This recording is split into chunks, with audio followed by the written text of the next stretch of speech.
Bismillahirrahmanirrahim.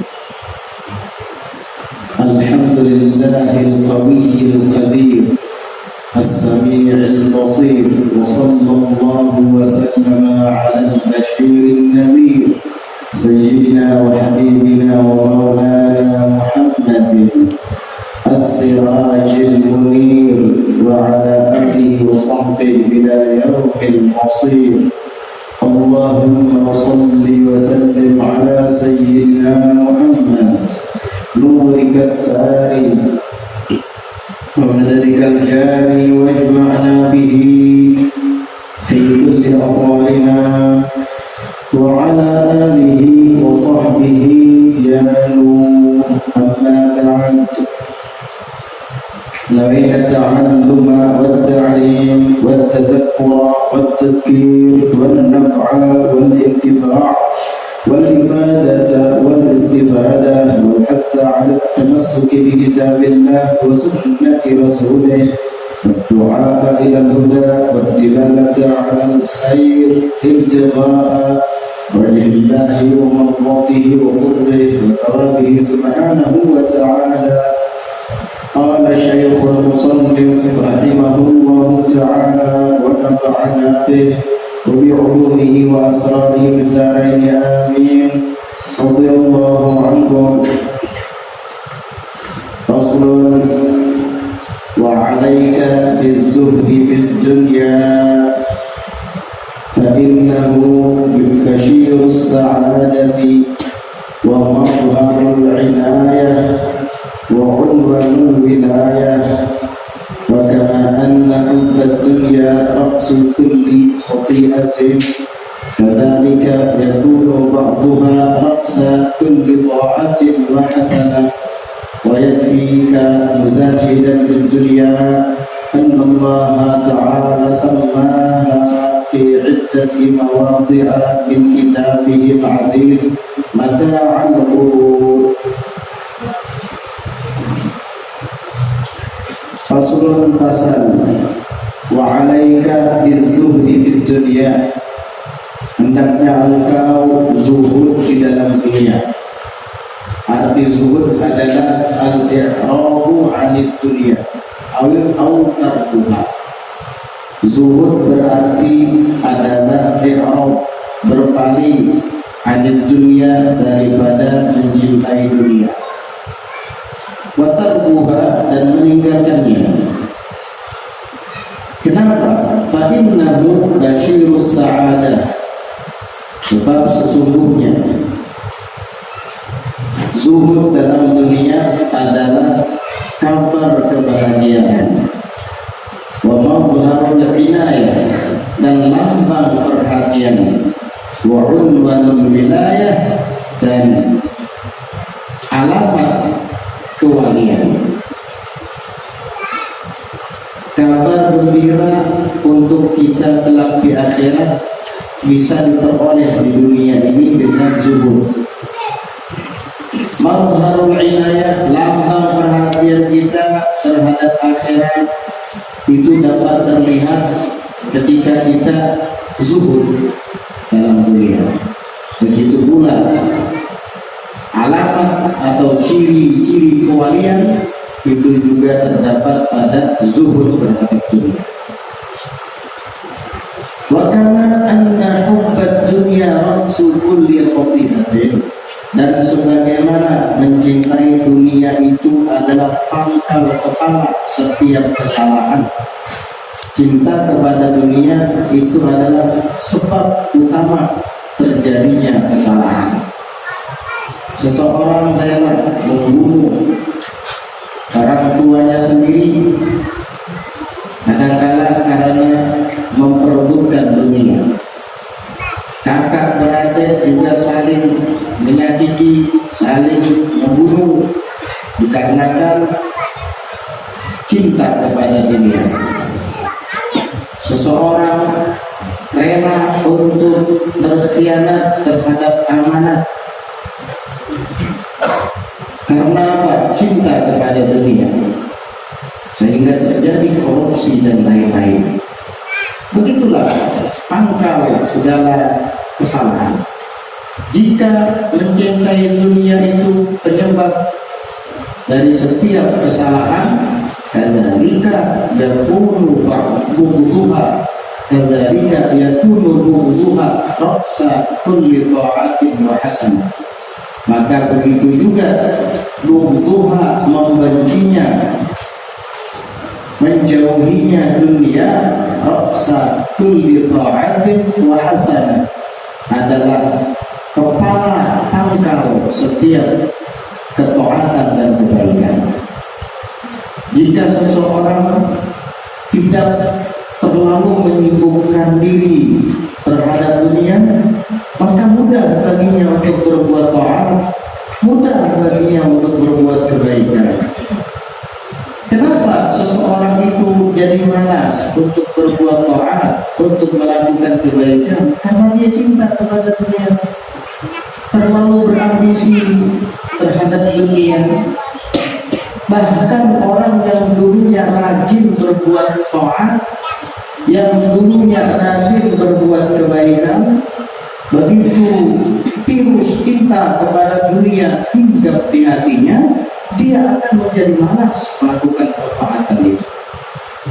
Dia akan berubah menjadi berat untuk melakukan kebaikan itu. Kenapa? Karena virus hubbud dunia sedang bersarang di hatinya. Oh, dulu saya lihat dia rajin sholat berjamaah di masjid. Oh, dulu saya lihat dia istiqomah ke majelis. Kok sekarang jadi tidak lagi ya? Kenapa ya? Pasti sebabnya begini. Oh, dia sekarang sibuk, lagi sedang bekerja di kebun. Oh, dia sekarang sudah punya usaha baru, buka bengkel. Oh, dia sekarang sedang sibuk di laut karena baru beli kapal. Akhirnya keistiqomahannya untuk sholat berjamaah hilang, keistiqomahannya menghadiri majelis hilang. Apa sebabnya? Hubbud dunia, virus cinta kepada dunia sedang bersarang di hatinya. Oleh karenanya bughduha wal i'radu anha, membencinya dan berpaling darinya, itu adalah sebab utama atau pangkal daripada kemudahan kita untuk berbuat taat dan berbuat kebaikan. Wa yakfika muzahidan di dunia, cukup dan cukup bagimu sebagai penzuhud, artinya sebagai sebab untuk membuat engkau zuhud di dunia, di dalam dunia. Allah, bahwasanya Allah Ta'ala samaha, menamainya, fi iddati mawadhi'a, di banyak tempat, min kitabihil aziz, daripada kitabnya yang mulia, yaitu Al-Quran. Apa menamakan dunia itu di dalam Al-Quran dan di banyak tempat dari ayat? Mata'al-ghurur, perhiasan yang menipu. Allah namakan dunia itu mata, hal-hal yang menyenangkan, tapi penuh dengan tipuan. Sepintas selalu dunia itu memang menyenangkan, tetapi isinya tipuan semua. Kalau kita mau menggunakan akal. Oleh karenanya, waqala Al-Hasan rahimahullahu ta'ala, Al-Imam Hasan Al-Basri rahimahullahu ta'ala mengatakan, mata'ul ghurur, kesenangan yang berisi tipuan, kafudratin nabat, itu sama seperti hijaunya tumbuhan. Di depan rumah kita di musim hujan, kita akan melihat rumput-rumput yang tumbuh dan warnanya hijau. Sejuk rasanya mata memandang. Hebat, luar biasa, indah sekali rumput-rumput yang hijau ini. Indah sekali bunga-bunga yang hijau ini. Iya, tapi begitu datang musim panas, rumput-rumput yang hijau menjadi kering dan warnanya berubah menjadi coklat. Itulah hakikat dunia. Memang kelihatannya menyenangkan, bisa beli mobil mewah, bisa membangun rumah megah, bisa membeli ini dan itu, ternyata kamu memilikinya hanya sementara waktu. Ada kalanya kamu yang lebih dulu meninggalkannya ketika ajalmu tiba, atau dia yang lebih dulu meninggalkan kamu ketika kamu menjadi orang yang bangkrut. Itulah dunia, bagaikan tumbuhan yang berwarna hijau, memang indah dilihat tapi tidak awet, tidak kekal. Walu'abil banat, dan seperti mainan-mainan anak-anak perempuan. Iya, kayak boneka-boneka mainan anak perempuan. Anak perempuan itu banyak macam-macam mainan mereka. Kadang mereka punya mainan berupa boneka-boneka cantik. Kadang mereka punya rumah-rumahan, kelihatannya elit, tapi hanya mainan. Boneka-boneka itu terlihat lucu, terlihat cantik, tapi hanya mainan. Itulah hakikat dunia. Kita kalau melihat dan memikirkan mainan anak kecil, luar biasa, rumah-rumahnya hebat, di dalamnya ada perabotannya, ada meja makannya, ada kompornya, ada kamarnya sekian buah. Wah, menghayal tidak. Andai kata ini asli, tentu kita akan bisa menikmatinya. Tapi ini mainan. Itulah dunia, seperti mainan anak kecil. Kelihatannya menarik, tapi palsu, nggak betulan. Jangan tertipu dengan kehidupan dunia yang sesat.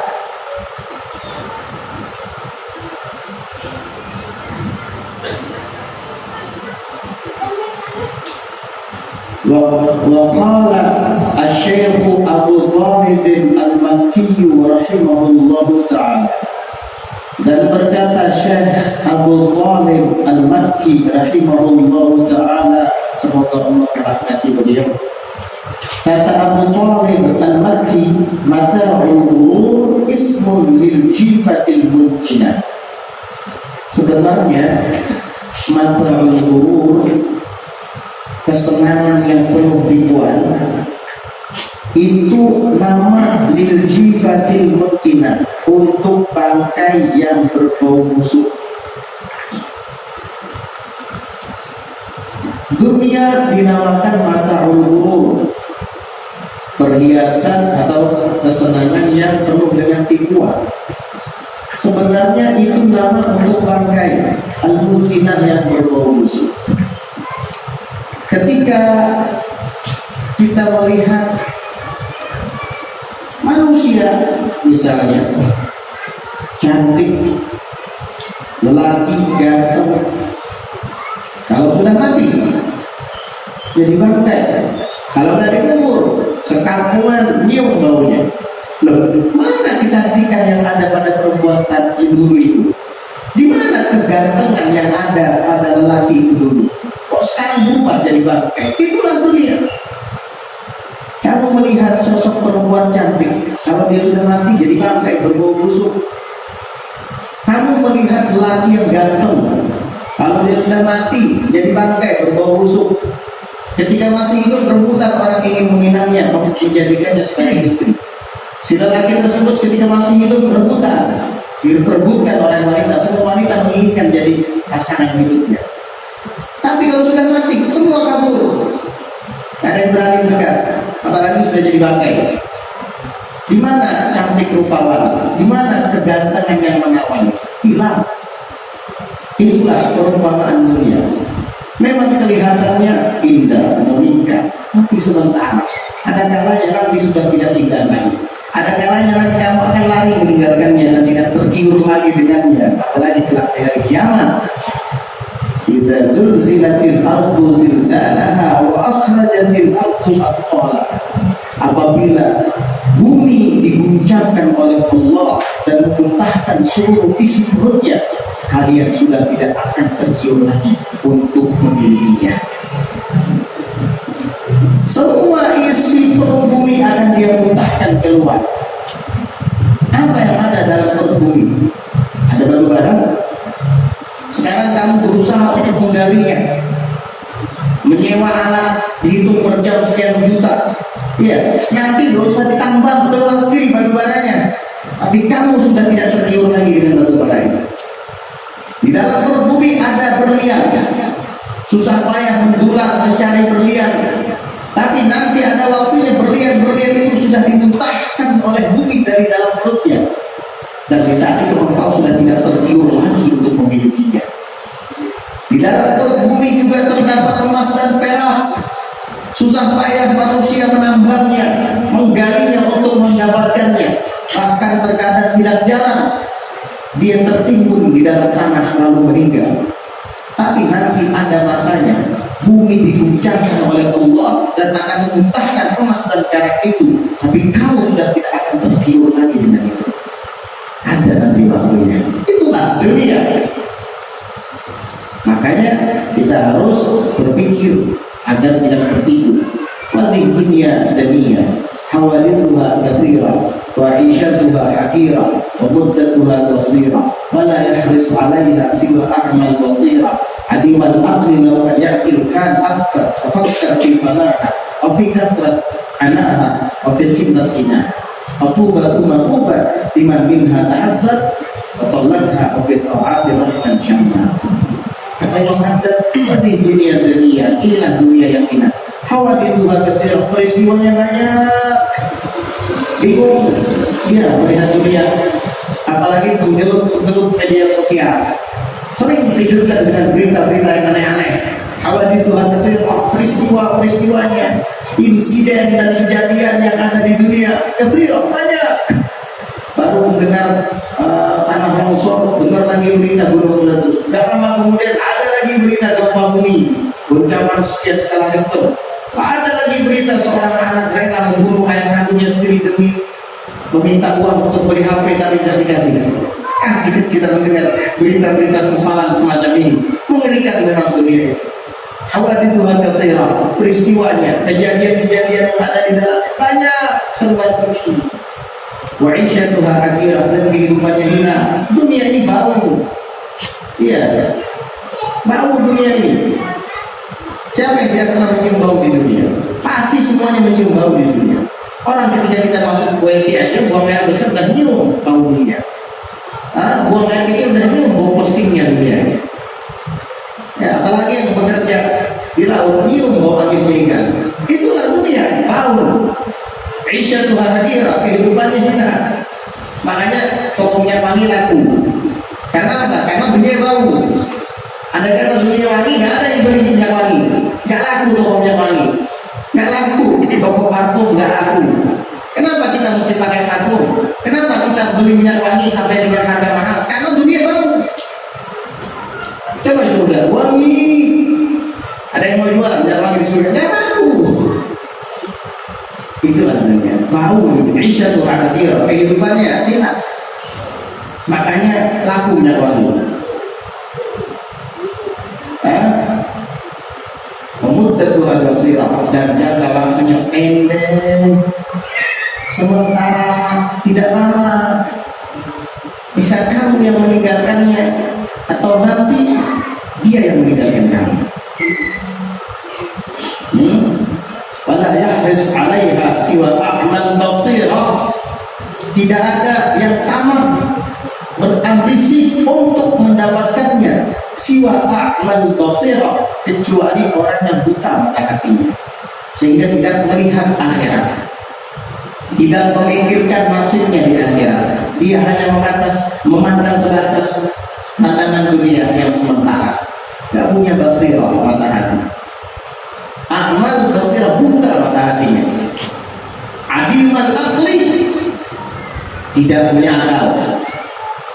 Adimil aqli, tidak punya akal. Akalnya sudah terpengaruh oleh doktrinitas dunia hingga merupakan akhirat. Adimil aqli, bukan yakin. Jika dia berakal, mau berpikir, karena akal pasti dia akan cerdas dalam berpikir. Berpikir apa? Tafakkar fi fanaha. Dia akan memikirkan terhadap fanatnya dunia ini, lenyapnya dunia ini kelak di kemudian hari. Banyak ayat-ayat yang menjelaskan itu. Al-qari'atu mal-qari'ah wa qari'ah yauma yakunun nasu kal farashil mabthuf idza zulzilatil ardu zilzalaha wa akhrajatil ardu athqalaha wa qala al insanu ma laha yauma idzin tuhadditsu akhbaraha bi anna rabbaka awhalaha. Banyak ayat-ayat yang menunjukkan tentang hancurnya dunia. Tafakkar fi fana, dia akan memikirkan akan fana dan musnahnya dunia ini. Membekatkan anaha, dia akan memikirkan betapa banyak penderitaan yang ada di dalamnya. Sangat menyedihkan dan melelahkan, membuat orang sumpek dunia ini. Orang itu banyak sumpek karena terlalu menggeluti dunia. Coba kamu rajin sholat, rajin ke majelis, nggak banyak sumpek. Orang banyak sumpek karena terlalu menggeluti dunia. Hilang uang sumpek, ditipu orang sumpek, bekerja ini dan itu dapat penghasilan sedikit sumpek, bangkrut sumpek, itulah dunia. Kasrat anak wafiqin tina, dan dia akan memikirkan betapa sedikit kekayaan dunia. Ayo, kekayaan dunia sedikit, sama bilang banyak, karena menipu. Ada yang mendapat julukan jutawan, ada yang mendapat julukan miliarder, ada yang mendapat julukan milioner sekalian. Itu semua mimpi. An-nasu niyamun fa idza matu intabahu. Manusia ini di dunia ini tidur, kalau mati baru bangun. Tuh, ya akhirat dikubur itu kehidupan sebenarnya. Mimpi kamu jadi jutawan, banyak punya uang jutaan, miliarder, miliar, banyak miliaran punya uang. Iya, tapi tidak akan kamu bawa. Kalau sudah dicabut terus, tidak, sudah kamu akan berpisah dengan uang yang miliaran rupiah, jutaan rupiah. Sudah, tidak akan kamu bawa selama, tidak akan pernah kamu bawa sampai dalam. Kamu bawa adalah amal. Duduk di majelis ini yang kamu bawa. Salat asar yang baru saja kita laksanakan berjamaah itu kita bawa. Suratul Waqiah yang kita baca bersama itu yang kita bawa. Uang yang ada di bank, yang ada di dalam lemari saat ini ditinggal, baju-baju mahal ditinggal, mobil mewah, sepeda motor mahal ditinggal, bahkan rumah megah ditinggal, tidak dibawa. Tadi sholat asar itu yang akan kita jadikan bekal. Duduk ya, kita sambil mendengarkan ilmu agama disampaikan, ini yang akan kita bawa nanti, ini bekal kita. Itulah akhirat. Berpikir surat anaha, firqinaha, fatuba thumma tuba, beruntung dan beruntung. Liman minha tahadzar, bagi orang yang waspada dari dunia. Watallaqha, dan ia ceraikan dunia ini. Wa fi ta'atir rahman syammar, dan dalam berbuat taat kepada Allah yang Maha Rahman dia gigih dan semangat. Ini orang yang beruntung. Mudah-mudahan kita termasuk orang yang beruntung. Mudah-mudahan Allah Ta'ala bukakan mata hati kita sehingga kita paham dan melihat akan hakikat dunia yang sementara ini. Amin ya rabbal alamin. Wa qad hasarallahu ta'ala dunya fil lahwi wal la'ibi allazaini la yaltafitu ilayhi ma'aqilun wa la yu'arriju 'alayhima illa kullu nabiyyin jahil. Kata beliau, dan bakat hasarullah, dan sungguh Allah Ta'ala telah himputkan dunia ini fil lahwi wal la'ib, di dalam permainan, dalam kelalaian dan permainan. Dunia ini kesimpulannya kata Allah adalah permainan dan kelalaian, selesai. Itulah dunia. Selain dari ibadah, selain dari sholat, selain dari ngaji, selain dari menuntut ilmu, permainan semua itu. Ada kalanya permainan itu melalaikan. Ayo main bola, ibadah itu. Ayo duduk main domino, ibadah itu. Duduk ngobrol-ngobrol, melalaikan itu. Apa lagi? Pokoknya selain daripada ibadah, isinya dunia ini al-la'ibu wal-la'ib, melalaikan, kelalaian dan permainan. Al-ladaini, yang mana kelalaian dan permainan itu la yaltafitu ilaihi ma'aqilun, tidak akan menoleh kepadanya, kepada keduanya, kelalaian dan permainan. Aqilun, orang yang berakal. Bangkrut kalau saya meluruskan kehendak nafsu. bangkrut kalau saya terus lalai, terus bermain di dunia. Bangkrut di mana di akhirat nanti? Gak punya apa-apa. Orang akil begitu berpikir. Wala yu'arriju alaihima, dan tidak ada yang bersandar atas keduanya, yaitu kelalaian dan permainan tadi yang ada di dunia. Illa kullu ghabiyyin jahil, kecuali setiap orang yang dulu dan lagi bodoh. Kullu ghabiyyin, setiap yang dulu jahil lagi bodoh, karena dia tidak tahu bahwa kelak dia menyesal di akhirat, karena dia tidak tahu kelak dia bangkrut di akhirat, tidak punya apa-apa.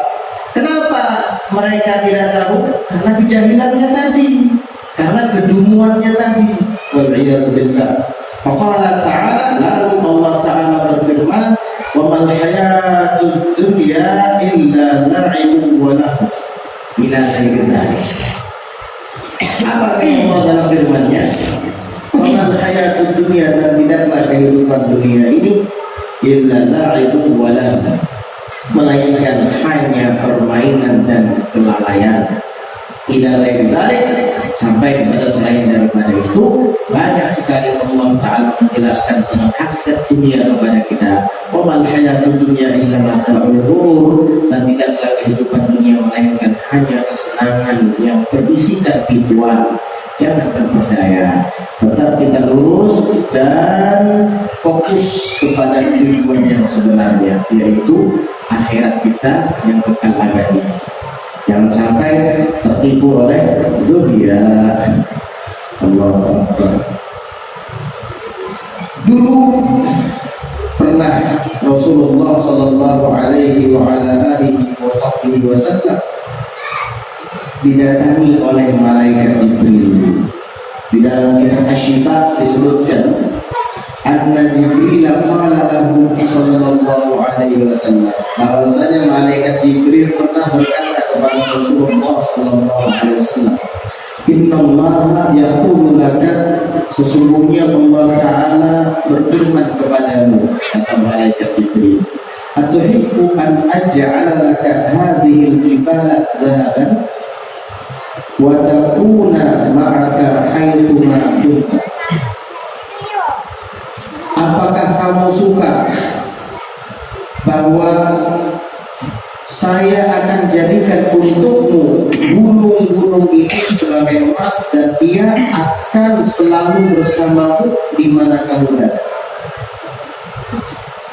Gunung-gunung yang ada di kota Madinah, gunung Uhud, gunung-gunung lainnya, itu dijadikan emas untukmu, dan dia akan selalu bersamamu dimanapun kamu berada. Kan enak, kemana kita pergi emas itu selalu ada, dan emasnya besar lagi seperti gunung.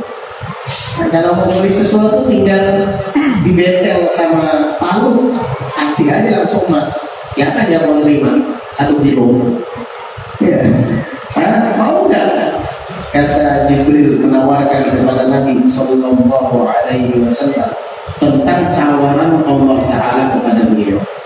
Saya ini diperintahkan sama Allah, maka saya menurut dan mematuhi perintahmu untuk menjadikan gunung ini sebagai emas, dan akan selalu bersamamu dimanapun kamu berada. Saatan, lalu Nabi menundukkan kepalanya beberapa saat. Diam beliau. Rupanya di dalam berdiamnya Nabi Muhammad SAW itu beliau berpikir. Kemudian beliau mengangkat kepala dan mengatakan, ya Jibril, mali wa dunia, apa sih hubunganmu dan dunia ini? Apa pentingnya aku dengan dunia? Mali wa dunia, apa pentingnya, apa hubungannya aku dengan dunia? Dunia daru man la daralah. Dunia itu adalah negeri bagi orang yang tidak punya negeri. Kamu punya tanah sekian ribu hektar, tetapi tanah itu nanti akan hilang, tidak utuh, tidak kekal. Kamu bukan milik kamu, berarti kamu tidak punya negeri. Kalau kamu menganggap dunia itu milik negeri kamu, tempat tinggalmu, berarti kamu tidak punya negeri, karena dia akan hancur. Wa malu man la malalah. Dunia itu harta orang yang tidak punya harta. Kenapa? Karena kalau kamu andalkan kekayaan duniamu, punya mobil bensin di mana-mana, punya hotel di mana-mana, punya tambang di mana-mana, punya kapal sekian ratus buah, punya ekskavator sekian ratus unit, ya, kamu mau mati nggak itu? Enggak. Kalau kamu mati sendirian, iya, berarti bukan harta kamu itu. Dunia itu harta orang yang tidak punya harta, berarti kamu miskin, nggak punya harta sebenarnya. Kalau kamu mati nantinya, yang menjadi harta kamu sampai akhirat amal baikmu. Hati-hati. Waqad yajma'uha man la aqlalah. Dan sungguh yang mengumpulkannya adalah orang yang tidak ada akal baginya, kata Nabi Sallallahu Alaihi Wasallam. Senyum kemudian Nabi kepada malaikat Jibril. Faqala lahu Jibril, lalu malaikat Jibril berkata kepada Nabi, "Tabbatakallahu bil qawli tsabit." Mudah-mudahan Allah tetapkan engkau wahai Muhammad dengan perkataan yang tetap ini. Begitulah jawaban malaikat Jibril ketika Nabi Muhammad Sallallahu Alaihi Wasallam menolak tawarannya itu. Sallallahu Alaihi wa ala alihi wasallam. Dalam riwayat lain Nabi mengatakan, "Uridu an aju'a yawman fa asbir wa ashba'a yawman fa ashkur." Saya justru malah wahai Jibril ingin biar sehari lapar lalu saya bisa sabar, dan sehari kenyang lalu saya bisa bersyukur. Biar syukur dan sabar itu antara saya. Sallallahu alaihi wasallam. Justru malah saya kalau bisa sehari lapar gak apa, sehingga saya bisa sabar, dapat pahala sabar. Besok nanti saya kenyang lagi, sehingga saya bisa bersyukur atas nikmat yang bisa menyenangkan perut tadi dari Allah Taala. Dapat saya pahala syukur. Itu aja kata Nabi Sallallahu Alaihi Wasallam. Makanya di dalam Qasidatul Burda itu disebutkan, warawadatul jibalu syummu min dhahabin an nafsihi fa'araha ayyamasyamani Sallallahu Alaihi Wasallam. Warawadatul jibalu syummu min dhahabin. Gunung-gunung yang tinggi itu membujuk Nabi untuk berubah menjadi emas. Dibujuk Nabi, wahai Rasulullah, kata gunung-gunung, saya siap untuk menjadi emas milik kamu. Para ayyamasyamani an-nafsi, para ayyamasyamani. Nabi justru malah memperlihatkan kepada gunung itu ketidakmauannya. Tarafuh. Beliau enggan menerima bujuk rayu gunung itu. Terima kasih wahai gunung, saya tidak perlu itu. Sallallahu Alaihi Wasallam. Kita jangankan gunung yang menawari kita, malah kita yang berdoa biasanya ya, supaya dapat rezeki banyak. Ziarah kubur ke situ kemari yang maksud dan tujuannya adalah agar ingat dengan akhirat, kamu justru malah campur dengan banyaknya niat dunia. Bahkan tujuan utama ziarah kubur itu sudah nggak ada lagi sekarang. Iya, tujuan utama ziarah kubur agar ingat akhirat, agar kita zuhud dalam dunia, agar ingat dengan mati. Itu tujuan utama ziarah kubur. Nabi yang menjelaskan kepada kita, kuntu nahaitukum an ziyaratil kubur ala fazuruha fa innaha tudzakirukumul akhirah. Dulu saya melarang kalian dari ziarah kubur karena kalian baru masuk Islam, khawatir nanti dijadikan sesembahan. Tetapi setelah iman dan yakin kalian kuat, ala fazuruha, ayo ingat, kata Nabi, ziarahi kuburan. Fa innaha tudzakirukumul akhirah, karena sesungguhnya kuburan akan mengingatkan kalian terhadap akhirat. Tujuan utama ziarah kubur agar apa? Kamu ingat akhirat. Tujuan utama ziarah kubur agar apa? Kamu ingat kematian. lalu mempersiapkan diri bukan untuk dunia. Sekarang ziarah kubur, ke wali songo, ke sunan ini, ke wali ini, tujuannya apa? Supaya usaha saya semakin lancar, supaya rezeki saya semakin banyak, supaya dunia saya semakin ini dan itu.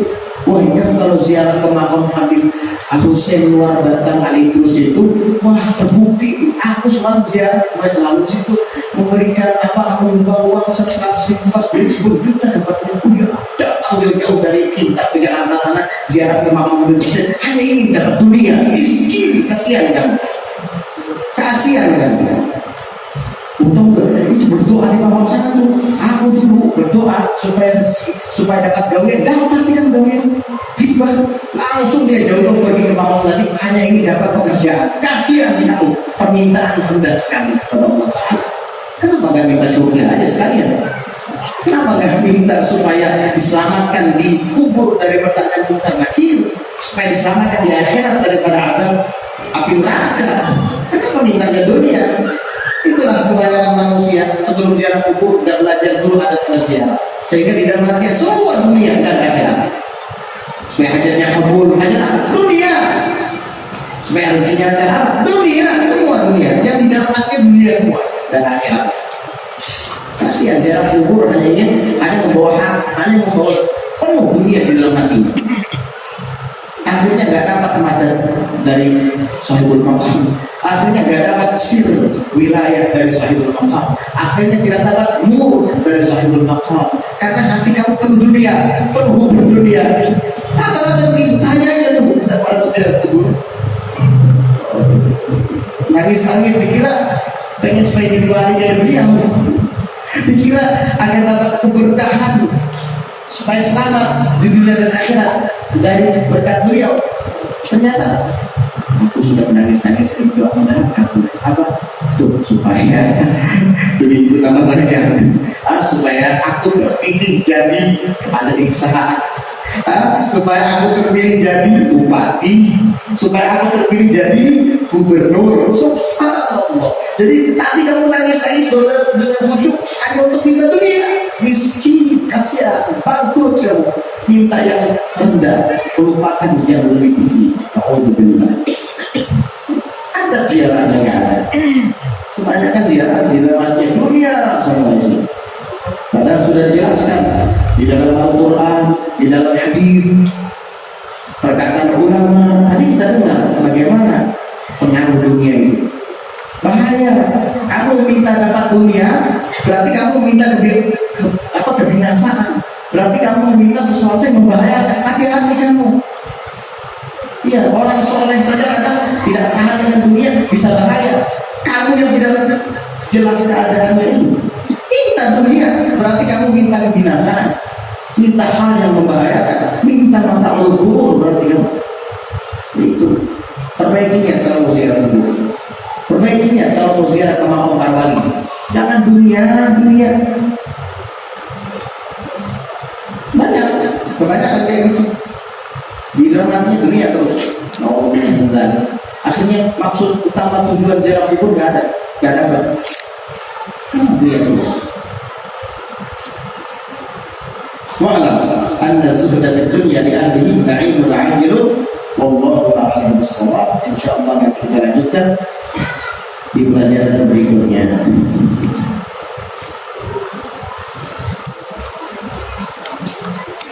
Ada pertanyaan, apakah orang meninggal tahu bahwa dirinya telah meninggal? Yang jelas tahu ya, sebab setiap orang itu mengalami sakaratul maut. Nabi pernah bersabda, innal maut bi sakarat. Sesungguhnya di dalam kematian itu ada sakarat. Sakaratul maut itu kesulitan dan kesusahan, sakralnya kematian itu ada. Sehingga setiap orang merasa itu. Ada yang sakit sekali, ada yang mudah, begitu. Namun apakah ada orang meninggal bahwa dia tidak tahu dirinya meninggal? Ada yang seperti itu. Artinya bukan berarti tidak ada ya. Ada juga orang yang tidak sadar bahwa dirinya sudah meninggal dunia karena mungkin sangat Allah Ta'ala ringankan dalam sakaratul maut. Di zaman Habib Ahmad bin Hasan Al-Attas, temannya Habib Ali Al-Habsyi,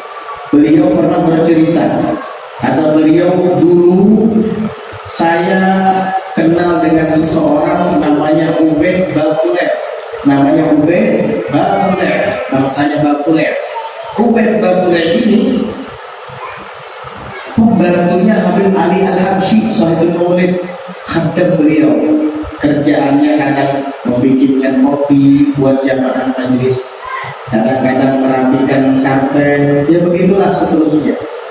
Ketika Ubaid Bafuleh meninggal dunia, kata Habib Hasan bin Hasan Al-Haffaz, lalu kemudian dikubur, saya lewat, saya lihat dia keluar dari kuburnya separuh badannya. Lalu dia berkata kepada saya, Habib Ahmad bin Hasan, dia bilang, loh, Ubaid Bafuleh, ada apa kamu Ubaid? Doakan ulun supaya husnul khotimah. Loh, itu sudah meninggal. Kata Habib Ahmad bin Hasan Al-Haffaz, loh, saya sudah meninggal. Iya, itu sudah meninggal. Ini sekarang jadi di kuburan itu. Pas dilihat, subhanallah, gak terasa dia bahwa dia sudah wafat. Luar biasa. Karena apa? Karena kecintaannya kepada Ahlul Bait Nabi Muhammad sallallahu alaihi wasallam disebutkan di dalam ayat Tadzkirun Nas, Ubaid Bafuleh namanya. Berarti ada yang kayak gitu. Dia bukan sosok ulama besar, tetapi dia punya hati cinta kepada keluarga Nabi, cinta kepada Habib Ali Al-Habsyi. Beliau berkhidmat kepada Habib Ali Al-Habsyi. Pas meninggal, namanya setelah itu dia keluar separuh badannya dari kubur. Ada apa Ubaid Bafuleh? Minta doanya deh supaya nanti meninggal dimudahkan, supaya husnul khotimah. Itu sudah meninggal. Kata Muhammad bin Sallallahu. Minta meninggal apa lagi? Itu di kuburan juga. Dia melihat di kuburan. Jadi begitu, ada di antara sekian banyak manusia itu yang tidak sadar bahwa dirinya sudah meninggal dunia karena terlalu ringan di dalam sakaratul maut. Makanya di dalam doa selamat kita selalu membaca Allahumma hawwin alaina sakaratul maut. Ya Allah, mudahkan atas kami untuk menghadapi sakralnya kematian. Nah, Ubaid Bafuleh dapat itu. Karena apa? Kecintaannya kepada Ahlul Bait Nabi sallallahu alaihi wasallam. Ada orang jadi ulama tapi tidak berilmu. Ulama tidak berilmu gimana itu? Pertanyaannya, ada orang jadi ulama tapi tidak berilmu. Masa ulama itu? Ulama itu orang berilmu. Ulama itu jamak dari kalimat alim. Alim itu artinya orang yang tahu, berpengetahuan, berilmu. Dijamak jadi ulama. Ada ulama tapi tidak berilmu, berarti jahil ini berulama. Dan membaca hadis saja tidak pas. Bagaimana kita menyikapinya? Ya jangan dijadikan guru. Baca hadis aja nggak pas, paling baca Quran. Karena dia bukan ulama. Di dalam Al-Quran Allah Ta'ala menyuruh, fas'alu ahla dzikri in kuntum la ta'lamun. Tanyai ahli dzikir, yaitu ahlul ilmi, ulama, jika kalian tidak tahu. Jangan orang bodoh dijadikan guru. Ini ada orang jadi ulama tapi tidak berilmu, itu bukan ulama namanya. Iya, mungkin maksud sini ini ada orang kada tahu apa-apa tapi sok-sok jadi ulama. Nah itu mungkin.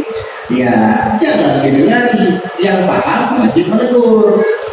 Maaf Bapak, jangan panggil ustaz, jangan panggil guru, bukan ustaz, bukan guru. Panggil aja Bapak, kakak, adik atau saudara. Sampai itu salah bacanya, sampai salah mengartikannya, sampai belajar ilmu alat nggak, tahu tentang nahwu nggak, tahu nggak dengan mubtada khobar, tahu nggak dengan fa'il maf'ul bih, tahu nggak dengan dhorof, tahu nggak dengan masdar, tahu nggak dengan majzum, marfu, mansub dan mahfuz. Gak tahu, baru kan udah gak usah sok-sok ngajar kalau nggak paham ilmu alat. Karena ilmu alat itu adalah alat untuk memahami ilmu Arabiyah, untuk memahami Al-Quran, untuk memahami Al-Hadith, untuk memahami kitab-kitab agama. Kalau ilmu alatnya tidak ada, mending stop, jangan dilanjutkan. Iya. Kamu harus tahu diri kamu, begitu. Akhirnya nanti salah memahami hadis karena tidak tahu kemana domirnya kembali. Nah, ini gara-gara salah memahami hadis, akhirnya Allah Ta'ala mirip wajahnya dengan Nabi Adam. Kenapa? Karena Nabi pernah bersabda, Inna Allaha khalaqahu ala suratihi. Ketika itu Nabi sedang melihat ada orang yang sedang dipukul di wajah. Nabi melarang, la tadribul wujuh, jangan kalian pukul wajah, kata Nabi. Innallaha khalaqahu ala suratih. Innallaha khalaqahu ala surati Adam. Innallaha khalaqa Adam ala suratih. Gitu. Afwan. Innallaha khalaqa Adam ala suratih. Jangan kalian pukul wajah, karena Allah Ta'ala menciptakan Nabi Adam ala suratih, atas bentuknya. Dia kira ala suratih sama bentuknya dengan zat Allah. Domirnya kembali kepada mirip dengan wajahnya Allah. Karena dia memahami hadis begitu. Innallaha khalaqa Adam ala suratih. Sesungguhnya Allah Ta'ala menciptakan Nabi Adam sama seperti bentuknya. Berarti Nabi Adam mirip dengan Allah. Salah kamu memahaminya. Karena kamu tidak paham ilmu alat, akhirnya kalimatnya domir kembalinya dikira kepada Allah. Padahal yang dimaksud oleh Nabi, innallaha khalaqa Adama ala suratihi ay al-madrub. Artinya Allah Ta'ala ciptakan Nabi Adam sama bentuknya seperti yang orang dipukul tadi. Suratihi seperti dia sama, dia yang dipukul itu. Artinya sama-sama punya wajah seperti Nabi Adam, sama-sama punya hidung mata seperti Allah menciptakan Nabi Adam. Jangan kamu pukul wajahnya. Begitu maksud daripada hadis. Nah, karena tidak belajar ilmu alat, akhirnya berbahaya. Allah Ta'ala nanti disamakan dengan Nabi Adam alaihi salam. Inilah, sudah, jangan macam-macam. Ilmu itu tidak bisa diperoleh dengan berangan-angan atau dengan mengkhayal. Innamal ilmu bitta'allum. Ilmu dapat diraih dengan jalan belajar. Harus paham ilmu alat, karena itu kunci untuk memahami bahasa Arab, yang mana bahasa Arab itu meliputi Al-Quran, meliputi Al-Hadits, meliputi kitab-kitab keagamaan. Jangan sembarangan. Apa itu kemuliaan Ahlul Bait? Ya, kalau berbicara kemuliaan Ahlul Bait banyak sekali, ya. Tidak bisa kalau hanya satu atau 2 jam kita membicarakan. Sampai-sampai kita yang berbicara tentang Ahlul Bait itu tebal-tebal ratusan halaman. Masa kita bicarakan hanya dalam waktu semenit 2 menit? Nah, mungkin Imam Suyuti ada mengarang kitab Ihya'ul Mait fi Fadail Ahlul Bait. Bukan Ihya'ul Mait, jadi Ihya'ul Mait fi Fadail Ahlul Bait. Ada lagi Asy-Syaikh Ismail An-Nabhani. Beliau mengarang kitab Syekh Yusuf bin Ismail An-Nabhani, namanya Asy-Syaraful Muhabbad fi Syarafi Ali Baiti Muhammad. Ada lagi Ibn Syihab mengarang kitab judulnya Masyafatus Shadi, berbicara tentang hak Ahlul Bait Nabi sallallahu alaihi wasallam. Banyak sekali yang membicarakan tentang kemuliaan keluarga Nabi Muhammad sallallahu alaihi wasallam. Seandainya tidak banyak hadis-hadis dan ayat yang menjelaskan itu, maka cukup ada satu ayat yang berbunyi, innama yuridullahu liyudhiba 'ankum rijsa ahlal bait wa yutahhirakum tathhira. Hanya saja Allah berkehendak untuk menghilangkan dari kalian wahai Ahlul Bait akan segala noda-noda dan mensucikan kalian sesuci-sucinya. Berkat siapa? Berkat datuknya Nabi Muhammad sallallahu alaihi wasallam. Cukup ayat ini. Apalagi sangat banyak sekali khutbah terakhir Nabi sallallahu alaihi wasallam di sebuah telaga yud'a Khumman, yang disebut dengan telaga Khum. Nabi pernah menyebutkan udzakkirukumullah fi ahli baiti, udzakkirukumullah fi ahli baiti, udzakkirukumullah fi ahli baiti. 3 kali Nabi mengulang-ulangi. Aku ingatkan kalian, perhatikan keluargaku. Aku ingatkan kalian, cintai keluargaku. Aku ingatkan kalian, hati-hati dengan keluargaku, kata Nabi sallallahu alaihi wasallam. Itu khutbah terakhir beliau sebelum wafat. Sayyidina Abu Bakar juga pernah mengatakan, urqubu Muhammadan bi ahli baitih. Kamu awasi dan perhatikan Nabi Muhammad itu dalam mengawasi dan memperhatikan keluarganya, Ahlul Bait keturunan. Kamu mencintai, memperhatikan mereka sama kamu dengan mencintai dan memperhatikan Nabi Muhammad sallallahu alaihi wasallam. Artinya, setelah Nabi wafat, bukan berarti kamu tidak bisa untuk berbakti kepada Nabi. Bukan berarti kamu tidak bisa untuk berkhidmat kepada Nabi. Enggak. Ketika Nabi sudah wafat, kamu berkhidmat kepada Ahlul Baitnya, pada hakikatnya kamu berkhidmat kepada datuk mereka, Nabi Muhammad SAW. Bahkan Sayyidina Abu Bakar itu pernah mengatakan, dan perkataan beliau itu diriwayatkan oleh Muslim atau Bukhari. Kata Sayyidina Abu Bakar Siddiq, "Walladzi nafsi biyadihi la qarabatu Rasulillah ahabbu ilayya an asila min qarabati." Demi Allah dat yang aku berada di dalam genggamannya, aku berada di dalam kekuasaannya. Sungguh menjalin hubungan dengan keluarga Nabi Muhammad lebih aku sukai daripada menjalin hubungan dengan keluarga aku sendiri, kata Sayyidina Abu Bakar Siddiq. Aku lebih memilih menjalin silaturahim kepada keluarga Nabi daripada keluarga aku sendiri. Radhiyallahu anhu wa arda. Zaid bin Thabit itu juga termasuk orang yang sangat memuliakan keluarga Nabi.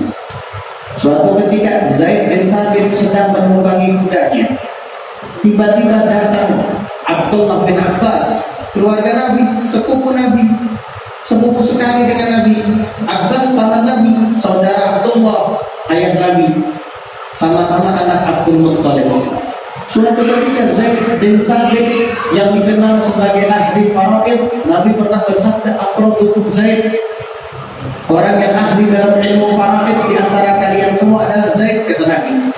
Zaid diakui keilmuannya di kalangan sahabat, sehingga beliau termasuk ulama di kalangan sahabat.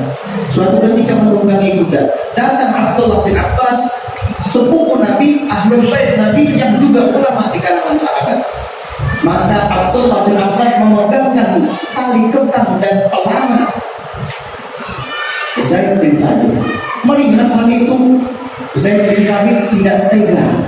Masa keluarga Nabi memegangkan tali kekang kuda saya dan memegang pelana tempat saya menunggang kuda. Akhirnya saya merasa tidak nyaman, kata beliau. Lalu kemudian saya menegurnya, "Biarkan wahai Abdullah bin Abbas, jangan engkau pegang tali kekang dan pelana kuda saya, biar saya sendiri yang akan memberhentikan kuda ini." Jangan, kata Abdullah bin Abbas. "Hakadha umirna an naf'ala bi ulama'ina." Beginilah kami diperintahkan untuk memperlakukan ulama kami, kata Abdullah bin Abbas kepada Zaid bin Thabit. Tawadhu, merendah diri. Kan kamu ulama, saya berhak memuliakan kamu. Mendengar ucapannya, langsung Zaid bin Thabit melompat dari kudanya dan turun mengambil tangan Abdullah bin Abbas. Walaupun Zaid bin Thabit lebih tua daripada Abdullah bin Abbas jauh, karena Zaid bin Thabit termasuk sahabat yang tua, Abdullah bin Abbas masih muda sekali. Akhirnya diambil tangan Abdullah bin Abbas dan dicium oleh Zaid bin Thabit. Abdullah bin Abbas gak enak, "Jangan, gak usah dicium tangan saya." Kata Zaid bin Thabit, "Hakadha umirna an naf'ala bi ahli baiti nabiyina." Beginilah kami diperintahkan untuk memperlakukan keluarga Nabi kami Muhammad sallallahu alaihi wasallam. Itulah sama-sama tawadhu. Ahlul bait tawadhu, tawadhu. Luar biasa. Banyak kalau kita bicara tentang fadail ahlul bait, nggak cukup waktunya. Apakah boleh kurban digabung dengan akikah? Khilaf antara Al-Imam Ibnu Hajar dan Al-Imam Ramli.